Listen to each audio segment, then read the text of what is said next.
What up, boy? Here we are, number 10. Big number 10, the vinyl shit. Um, Thanks for sticking with me, man. Let's jump right into it. This next record, I'm sure is gonna get a lot of confusion, and it's probably gonna get a whole lot of shit talking from you guys. But fuck it, man. I don't give a fuck. I don't give a fuck, cause I'm real. Goddamn, I'm real. Um, yeah, that would be him, Razorblade Romance. A lot of you guys have no idea that I used to be one of the biggest him fans in the fucking world, man. This is back in like 2000 when I first discovered him. Clearly, long before the whole BAM explosion. Um, a friend of mine put me onto him, told me they were an awesome goth rock band, said they sounded like a softer but more mature Typo Negative. So I was like, oh, let me check them out. And I heard Razorblade Romance, and I swear to God, I played that album, I think it was like 14 times straight. It did not leave my record player. It's like every song was just about being completely heartbroken and or in love and heartbroken. So I mean, what's not good about that? You know what I'm saying? The first song starts off great. I taste it on your lips, and baby, more I love you. Love that shit, man. And this was like a reissue on pink vinyl. I think this is when that dickhead from I don't want to call him a dickhead. I think this is when that guy from Bloodhound Gang was yeah. The guy from Bloodhound Gang was putting out their records. The least you could have done, you cheap sack of shit, was put a fucking insert in here, man. At the very least. The vinyl's cool, but come on, man. That's it? A blank sleeve and a... Come on, dude. You can do better than that, bruh. You can do better than that. But yeah, for those of you that don't know this band, don't listen to all of the haters. Don't listen to all the people talking about, it's stupid rock that BAM likes. Fuck that. Fuck BAM. Alright? This is a great band, and this record is a great record. Great goth rock record. Yeah. Shout out to my man Scott Stapleton for putting me onto this shit. I love this record. I actually have a him tattoo. And no, I will not show you my him tattoo. And it is not a heartogram, by the way. Talk about one of my favorite bands here, the Incredible String Band. One of my favorite folk bands. Hugely responsible for the big psychedelic folk movement. This particular record, this is their first record. It's okay. Not as psychedelic as their later records. It's more traditional folk than anything. It's not a good starting place for a novice fan. I wouldn't suggest you go out and pick this one up. But yeah, it's cool. I still kind of like to know, what's up with that? You know what I'm saying? What's up with Niggertown? Who lives there? Huh? Incredible String Band? Who lives in Niggertown? Let me know. So I'm kind of curious about that. Next record I'm going to talk about. This is the Incredible String Band, Hangman's Beautiful Daughter. This is my favorite Incredible String Band album. Not only that, it's one of my favorite albums, period. From the folk genre, from any genre. This record is phenomenal. Along with 5,000 Spirits, this was one of the albums that I feel kind of solidified the psychedelic folk movement. This record is whimsical, it's playful, but it's also incredibly played. There's so many instruments on this album. You have like dreamlike soundscapes.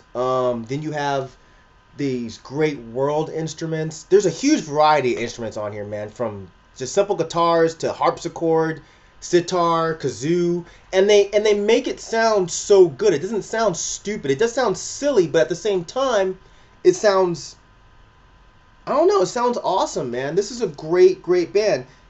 If you're into Current 93 or any of that weird neo-folk or Devendra Banhart or Fleet Foxes or anything, or even Animal Collective, I think you should give this record a shot, because I would be surprised if any of those guys didn't say, like, yeah, that is a really important record for the genre. Listening to a song like the Minotaur song, you kind of get a feel for what they were trying to establish with this record. But in my opinion, the high point of this album, and fuck, man, one of the best songs they've ever written is a very cellular song, which is almost 13 minutes long, about just life, man. Life and love and just the weirdness of it. I go walking in the valley of the shadow of death. Good night. Good night. It's awesome, man. Please give this a shot. If you're trying to get into folk music, please pick this up, man. Yeah, this is a perfect place to start with Incredible String Band. This is another Incredible String Band record. It's called Earthspan. This is also a pretty fantastic record. And, we're speaking of him earlier. For any him fans, doesn't that look like Villavallo? Really does. Anyways, this was a fantastic record, but the thing that separates this from their other records is it was a little more ballady, a little more laid back than the others. It wasn't quite as freaky and weird. One thing to notice is this was the last album with the adorable Licorice on it. And if you've heard the band and you don't know who Licorice is, she's the one with the extremely high-pitched voice. Can't say it's a good voice, but it's cool for what it is. This is viewed as the beginning of the end for these guys. After this, they kind of started experimenting with like a lot of prog rock elements, and they kind of went downhill. Which leads me into my next record, which is No Ruinous Feud. This was, like I said, after Licorice left.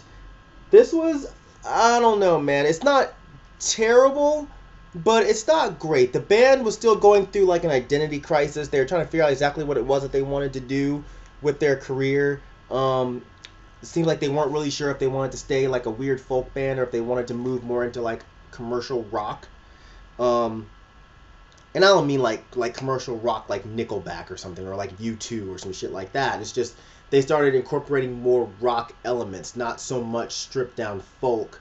And you don't have as many of the world instruments. You have more of just like straight up guitar, drums, singing, bass, that kind of shit. But I don't know. I almost didn't buy this because of the fucking ridiculous cover. It kind of makes you think this is gonna suck when you see the cover. Like what the fuck are you guys doing, man? But whatever. It's still a cool thing to have. Last Incredible String Band record I'm gonna show you. This is Hard Rope and Silken Twine. This was their final proper record. Not very awesome. It's not very awesome. Whole lot of ballady type tracks. Not very whimsical. They started experimenting more with prog rock. It's just an all-around pretty boring album, man. Not too much to say about this. Basically just show that they'd been together way too fucking long and it was about time that they broke up. So, yeah. Next record I'm going to show you is one of my all-time favorite records for one of my all-time favorite bands. And that would be the self-titled debut album from Into Another. I don't know how many of you guys out there know about Into Another. Real quick, short history. This is Richie Birkenhead from Underdog. It's his band right after Underdog. But this was nothing like Underdog. This is more of a heavy metal hard rock album, which surprised the shit out of everybody when this first came out. It's released on Revelation Records. And all you hardcore kids out there, remember back in the day, Revelation Records and Victory Records had shit on lock. So whenever they dropped an album, everybody ran out to buy it.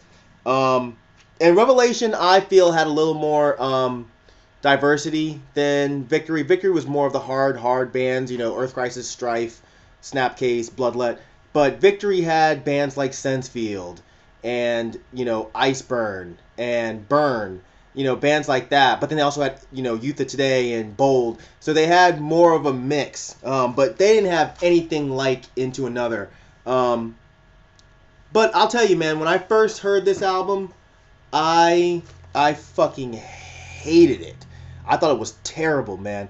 Bad. I thought it was bad cock rock. But it took years for this to finally click. And now, like I said, this is one of my all-time favorite albums. I've flirted with the idea many times of getting an Into Another tattoo, but I didn't. I have too many band tattoos as it is.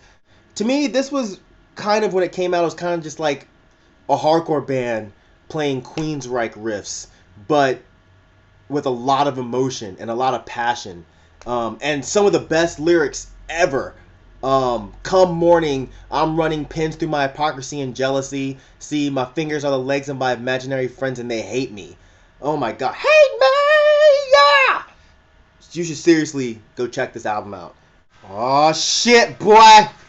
Gotta get a sip on this one now. Hold on. We're about to talk about one of my favorite bands. And if you like metal, it should be one of your favorite bands too. Or else you're a fucking poser. Yeah. Iron motherfucking Maiden. This is Iron Maiden's debut album. Self-titled. Great record. Not a huge fan of Paul Di'Anno. Sorry. Still has some great songs on it. Prowler, of course. Running Free, yeah. Strange World. Charlotte the Harlot. But forgot about Phantom of the Opera. One of the best riffs on, probably the best riff on this whole record. But yeah, not something I put on when I'm in the mood for Maiden. Anyway, next is Killers, and this is their second album, by the way. For some reason, I have 2 copies of this. And until I started doing the vinyl videos, I didn't realize I had 2 copies of this. If anybody out there wants to trade, the copy I have is in pretty good condition. It's not rare or anything, I'm sure, but you know, if you want to trade for something that you don't want, you know, send it my way. Send me an email. Let me know. If you have like some Meatloaf on vinyl, some Christina Aguilera on vinyl, some JT, you know, the Whitey Ford album on vinyl. Who couldn't use that in their collection? I really need to know what it's like to have to choose and to sing the blues. But anyway, Killers, second Iron Maiden album. Again, not a fan really of Paul Di'Anno. He's not bad, but I'm not a huge fan. But you know, with this record, they definitely got better than on their debut album. This has some pretty good songs. Wrathchild, Murders in the Rue Morgue. Probably my favorite track on here though would be Purgatory. Had a great riff on there. Not my favorite Maiden. Definitely my favorite Maiden cover though.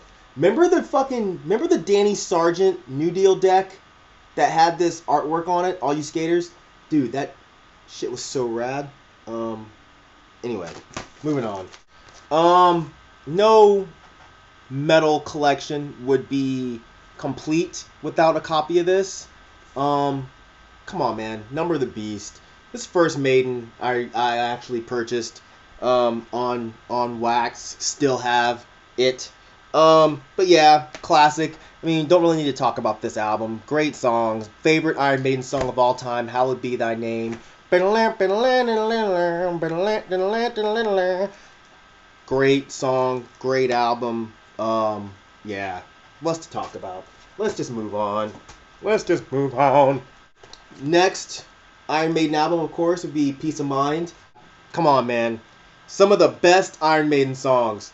Where Eagles Dare, Fly to Icarus. Fly on your way like an eagle. So good, dude. So fucking good. But yeah, The Trooper, you know, To Tame a Land, Die with Your Boots On. If you're gonna die, die with your boots on if you're gonna die. Yeah. Great album. Great album. Next album, I'm gonna show you motherfuckers. This is Powerslave. And this is Powerslave with the raised cover. Fucking awesome. But yeah. I remember when I got this album, dude. I was super big into In Flames. And I remember the guitar player for my old band, Eric, telling me, dude, you know, In Flames is nothing but Iron Maiden, but played heavier. And I was like, what? That doesn't make any sense. But, you know, I loved In Flames for their dueling guitars, their melodies. And when I first heard the opening riff on Aces High, I was just like, holy shit, he's right. Like, I was blown away. I was like, oh my god, this shit is totally Swedish death metal, but just not Swedish death metal. You know what I'm saying? But yeah, this album is absolutely fantastic. Next record I'm going to show you, this is Somewhere in Time.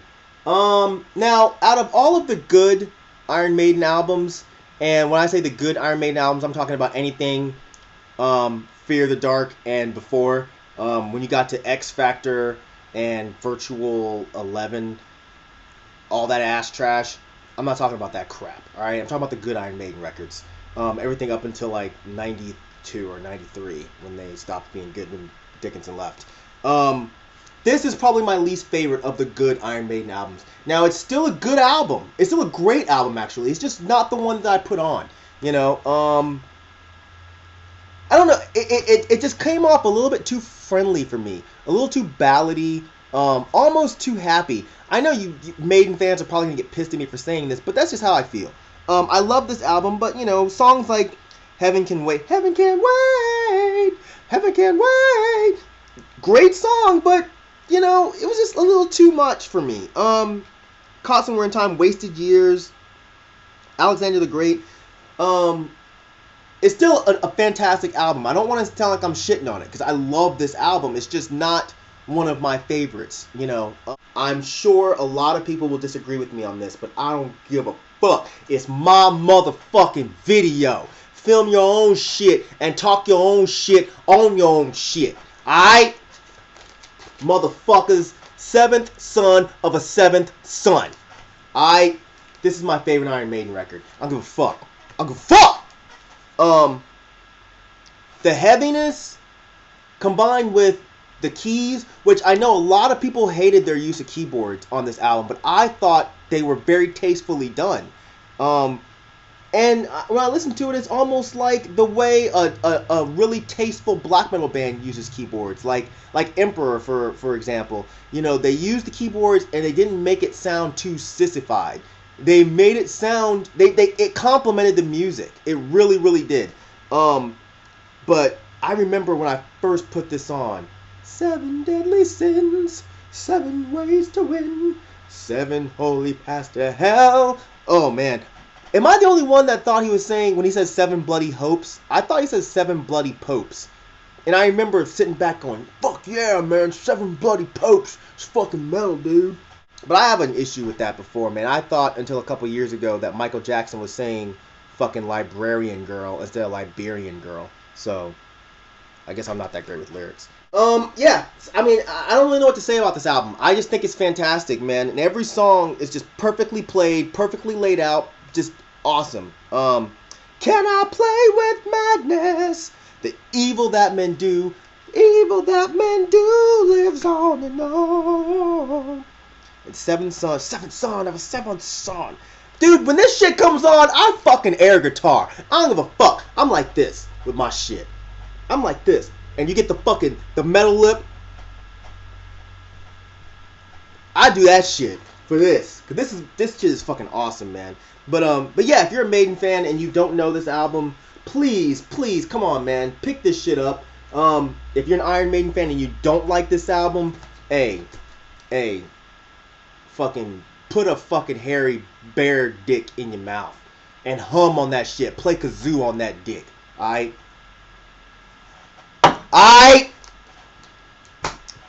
Sorry, I'm drunk. Anyway, man, that's it for this edition of the Vinyl Shit. Thanks for watching as usual. You guys are fucking awesome. Thanks for the comments you guys leave. It's really cool, man. I'm enjoying doing this, and I'm glad you guys are enjoying me talking about my records. We're almost halfway through, so maybe another 10 or so videos, then I'll start going back through shit that I've bought while talking about the records I already had. So anyway, you know how we do in these streets. You know what I'm saying? Peace, bitches.